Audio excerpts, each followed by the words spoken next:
welcome back to For the Record. Top of the hour, I have a new guest joining me live in studio. Criminal defense attorney Norman Williams is here to break down the Scott Nelson penalty phase. It continues right now. The defense's witness, a childhood friend of Scott Nelson, is still on the stand. Let's listen live. All right, that does it for that witness. Clifford Benson, who went to middle school and high school with the defendant. He talked about the two kind of, being kids, drinking, getting some beers when they were younger, riding on the back of cars when it was snowing. Talked about the defendant's mother and said, her mood would change very quickly. She'd be, oh, here I am, happy to see you. And next thing you know, get out of my house. Norman Williams, criminal defense attorney, joining me this hour. This was your first comment when you walked in. It's something we've sort of been talking about all day since the defense began their penalty case, but this is a witness who hasn't seen the defendant really since high school, doesn't really know anything of him since then, trying to recall encounters back then. Was this at all an effective defense witness in your mind? I don't think so. I think the jurors are probably sitting there wondering, why is there this gap? Why is it that all of the people that the defense is putting before us knew the defendant from teenage years to younger years? There's no one that's talking about late teenage years, young adult years, all the years that he probably was doing prison time. Right. And I think that that's obviously been clear with all of the witnesses, whether it be the cousin who said he hadn't really talked to him since 1967, his brother who's been out of touch for 25 years. So there are, it does seem that they're struggling to find people who knew him in his adult life, although I do think, and as one of my guests mentioned earlier, these witnesses are recalling tidbits of what really you could say is kind of normal life, and trying to perhaps humanize him and draw attention to some family stress at home. I don't know, did they do such an effective job? Well, that's right for the jury to decide. Okay, Dr. Robert Owawu there, neuropsychologist, talking about finally sort of getting to the exams he actually did on the defendant. Norman, so far, we haven't heard too much from him that is swaying us one way or another about Scott Nelson. No, it's true. He's not being asked questions that are tailored to getting out the information of what's wrong with this guy and how does this relate to the crime he committed. Certainly not being asked questions quickly, at least. This is sort of unraveling slowly here, and perhaps we're finally going to get to the meat of this. But it is key, I think, that we have someone on the stand who can testify to his mental state, who actually examined him, because the first 3-4 witnesses this morning were all people who haven't been in Scott Nelson's life for as many as 50 years. Right. So it's just too long of a gap. Yeah.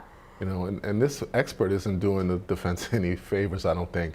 Our viewers hate this guy because he won't sit still. Right, he's moving back and forth a little bit. He's certainly not the most compelling in his description, but we're going to take a quick break, hopefully to get a little bit more exciting right after this. Stay with us.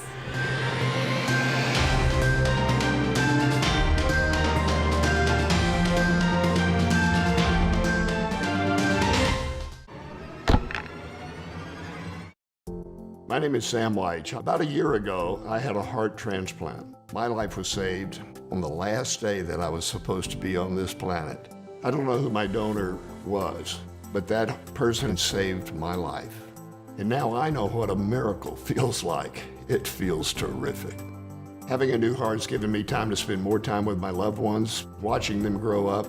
That new heart gave me a new mission in life, and that is to get others to sign up to be organ and tissue donors. The most common thing I hear when I ask people why they haven't signed up is, I don't know, I just haven't thought about it.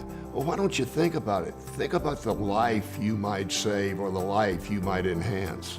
Over 130 million people have already signed up to be an organ, eye, or tissue donor. They're men and women, all ages, all races, and they have one thing in common. They want to save lives. Please sign up to be an organ, eye, and tissue donor. You don't want to miss your chance to save a life. Hey everyone, I'm Jesse Weber, and this is legal news you can use. The internet can be a complicated place for many different reasons, but one of the questions that seems to always confuse people is, can I use a photo or image that I find online? Let's discuss.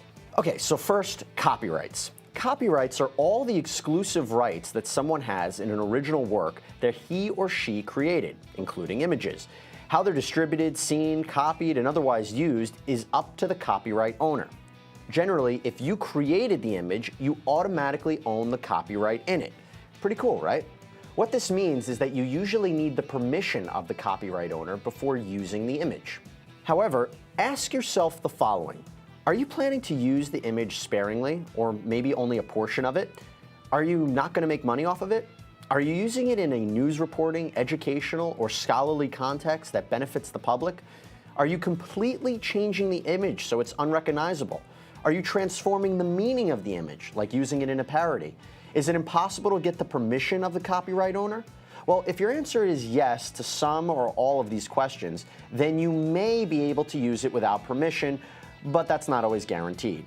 Also, sometimes images no longer are copyright protected, meaning they're in the public domain. Or the owner grants something called a Creative Commons license, allowing others to freely use the image in specific ways. There are websites that offer royalty-free stock images as well. You should look into all that too. Copyrights aside, if the image features a logo or slogan, or a person, particularly a celebrity, then other issues could come into play as well, including trademark, privacy, and right of publicity laws. I told you, complicated.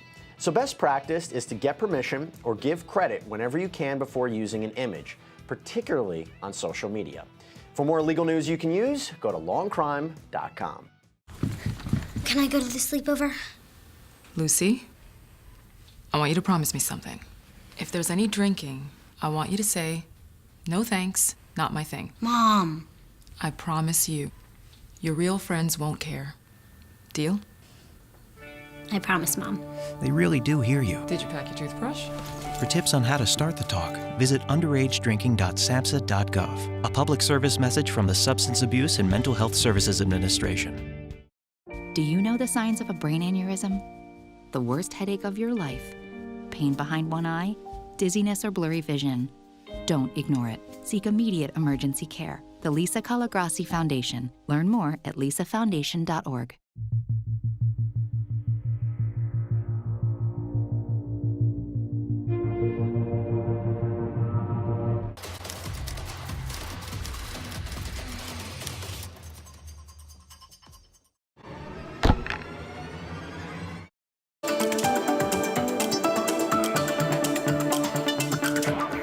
Welcome back. Dr. Robert Wow is still on the stand, neuropsychologist. He's now talking about some of the head injuries the defendant suffered. Let's listen live.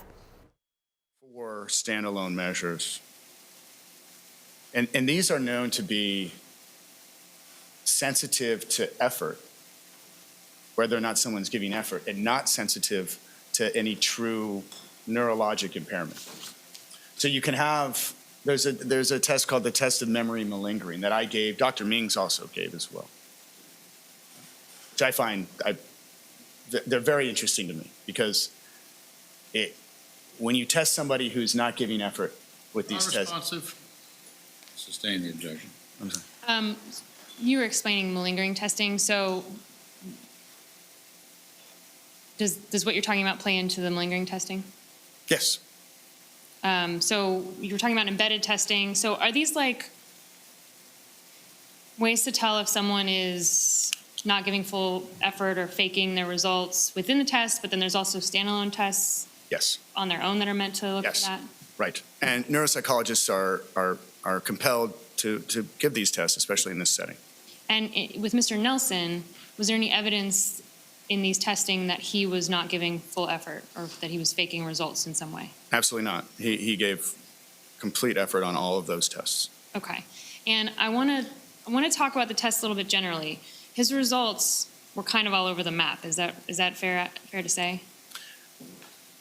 Like he did well in some areas of testing and poorly in others. That's true, yes. But there was also a pattern in that his performance was impaired on memory tasks fairly consistently. Not only mine, but Dr. Mings as well, a year before.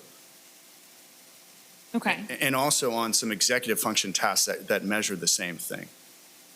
So sticking with the memory testing, can you just briefly tell us, I mean, are there different types of memory? Can people have different scores on different types of memory testing? Sure, absolutely. So there's retroactive memory for the past. There's anterograde memory, which we often see in head injury and we see in Alzheimer's disease, where one has difficulty encoding new information. That's what we measure when we're doing an evaluation of, when I say we're doing an evaluation of memory. There's verbal memory and there's visual memory. And we all have our strengths and vulnerabilities. Lawyers tend to be more verbal. So there's different aspects of memory as well. There's encoding, there's consolidation of the memory, and then retrieval of memory. And so we test all these different areas. Okay, so the last thing you said, you're talking about like the steps of actually retaining things. And so people can have problems in one areas but not in others? Is that? Absolutely. All Yeah. right. So is it reasonable, or sometimes, I don't use the word normal, but is it expected that someone could have memory problems but still remember important dates or things that they learned a long time ago? It is, absolutely. I mean, you could, I'm not saying Mr. Nelson, I'm not comparing Mr. Nelson to the Alzheimer's patients that I see, but that's very much a characteristic of that disease. It all works off the same area of the brain that's related to memory. Folks who have Alzheimer's disease have difficulty with new information, and many of them, and especially in the earlier stages, have a very solid memory for the distant past. So with Mr. Nelson, can you tell us what the testing results meant to you as far as his memory abilities? So if we go back to keeping in mind that these are standardized tests, and that his abilities to do the tasks that I gave him, the standardized tasks that I gave him, are compared to what we'd expect in a normal 54-year-old man, there was some impairments. Again, Dr. Ming's had some impairments and kind of followed up on that. So the Wechsler memory scale score there was 2 indices on there that he was performing at the first percentile. Objection, may we approach? Yes?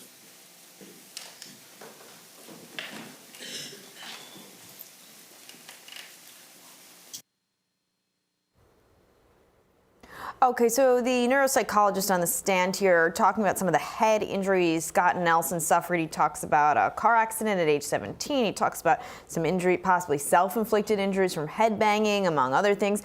Norman, why is this important? Well, when children are subjected to severe head injuries, sometimes it changes their behavior. You know, after a really bad car accident, it's not uncommon to find that a kid is starting to get in trouble in school, or their attitude in the household has changed, things like in that nature. As far as self-inflicted wounds, as an adult, not so sure that has the same effect. I mean, he talked about, you know, when he was in prison, he was found banging his head, lying on the floor, maybe had some kind of hematoma in the right frontal area. There were some incidents like that. I mean, overall, we've had this witness on the stand now for almost 30 minutes. Is there anything particularly compelling? Because there have been a lot of details about what sort of tests he's run and what kind of methods he's used. I'm wondering if some of that's getting lost on the, you know, regular people, the jurors. Oh, wow, is it getting lost? It's just not compelling. It's not helping either side so much. It's not hurting the prosecution, but it's not helping the defense at all. You know, as they have a little sidebar here and we wait for this witness to resume, of course, on everyone's mind is, you know, who else will testify? And the big question, we see Scott Nelson right there on the screen sitting at the defense table. Will he take the stand once again and try to make a final last-ditch attempt to save his life? You think? I'd be very surprised if he did not take the stand. Like you said earlier, he has nothing to lose at this point. He might as well take his shot, and he might actually do a better job of humanizing himself during this phase as opposed to trying to maintain his innocence in the guilt phase. How important will it be to express some kind of remorse? Because that's something we did not hear any of. Anything about the victim, any sympathy for her or her family during the initial trial? I think it's important.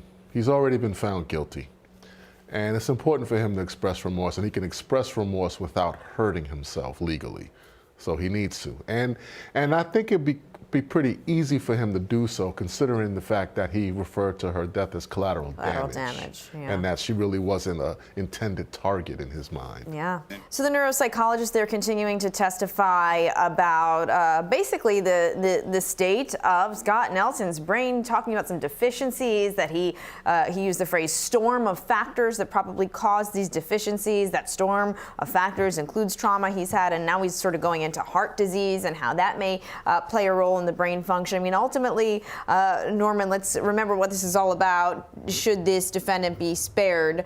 The death penalty is what this witness saying now, you think, swaying the jury one way or another? I think the defense is slowly getting there. I think one of the problems that attorneys commonly have is when they don't understand the science behind the witness that they're questioning, it makes it difficult for them to get the relevant information to the jury.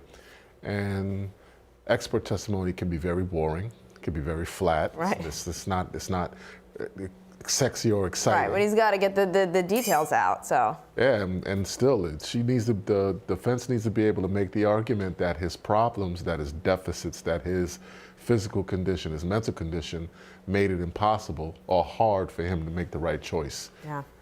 Well, we'll see how this continues to play out. Norman, thank you so much for being my guest this afternoon. That's going to do it for me. Norman sticking around. Jesse Weber is coming back to lead our afternoon coverage. Stick around. We'll be right back right after this break.